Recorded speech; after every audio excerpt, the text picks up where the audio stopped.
एका बाजूला राष्ट्रवादीचे नेते व राज्याचे उपमुख्यमंत्री माननीय अजितदादा पवार महानगरपालिका निवडणुकींच्या रणधुमाळीत व्यस्त असताना माळेगावात शेकडो नाराज कार्यकर्ते भाजपाच्या गळाला लागण्याची चिन्ह सध्या दिसू लागलीत. मुळातच माळेगाव सहकारी साखर कारखान्याच्या निवडणुकीत दारुण पराभव झाल्यानंतर परंपरागत विरोधकांनी माळेगाव नगरपंचायत बिनविरोध करून दाखवण्याचं गोंडस चित्र अजित पवारांसमोर उभं केलं होतं. त्या गोंडस चित्राची भुरळ पडल्याने अजित पवार यांनी स्वतःच्या कार्यकर्त्यांचा विचार न करता परंपरागत विरोधकांना मनसोक्त जागा देत युती केली होती. ही युती त्यांच्या समर्थकांना मान्य नव्हती, म्हणून त्यांनी अपक्ष उमेदवार उभे करून नगरपंचायतीला झालेली युती ही अभद्र युती होती हे सिद्ध करून दाखवलंय. मात्र आता पुन्हा एकदा उपनगराध्यक्ष व 2 स्वीकृत नगरसेवकांच्या नियुक्ती संदर्भात उलटसुलट चर्चांना उधाण आलेलं असताना सत्तेचा माज आणि पैशाची खाज असलेल्या व बोटावर मोजण्याजोगे अत्यल्प संख्याबळ असलेल्या गटाला उपनगराध्यक्ष पद मिळण्याची स्वप्न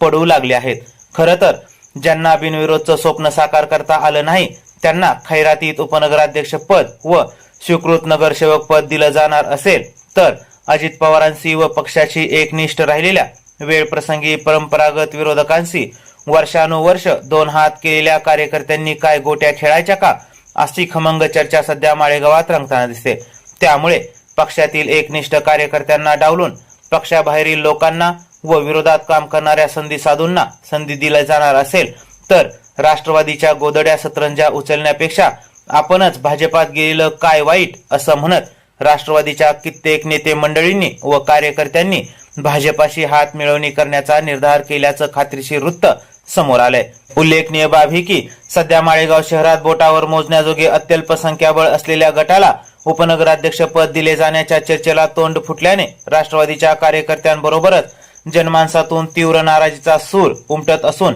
अल्पमतातील लोकांना जर उपनगराध्यक्ष पद दिले जाणार असेल तर अपक्षांनी जनमताचा मान राखत उपनगराध्यक्ष पदाची निवडणूक लढवावी, अपक्षांनी निवडणूक लढवून ते खेचून आणावे अशी भावना जनमानसातून व्यक्त होताना दिसते. त्याचबरोबर स्वीकृत नगरसेवक म्हणून पक्षासाठी अविरतपणे कार्य करणाऱ्या वेळ प्रसंगी पदरमोड करणाऱ्या कार्यकर्त्यांना संधी द्यावी, सोयीचं राजकारण करणाऱ्या परंपरागत विरोधकांना मांडीवर घेऊन त्यांचे लाड पुरविण्यापेक्षा रात्रीचा दिवस करून गोरगरीब जनतेसाठी व पक्षासाठी काबाड कष्ट करणाऱ्या कार्यकर्त्यांना स्वीकृत नगरसेवक म्हणून संधी देऊन पक्षश्रेष्ठींनी जनमताचा आदर करावा अशी भावना देखील सर्वसामान्यांमधून व्यक्त होताना दिसते. त्यामुळे राज्याचे उपमुख्यमंत्री माननीय अजितदादा पवार परंपरागत विरोधकांना मांडीवर घेणार की जनमताचा मान राखत पक्षातील नाराजांना व स्वकर्तृत्व सिद्ध केलेल्या नगरसेवकांना उपनगराध्यक्ष पदाची संधी दिली जाणार हे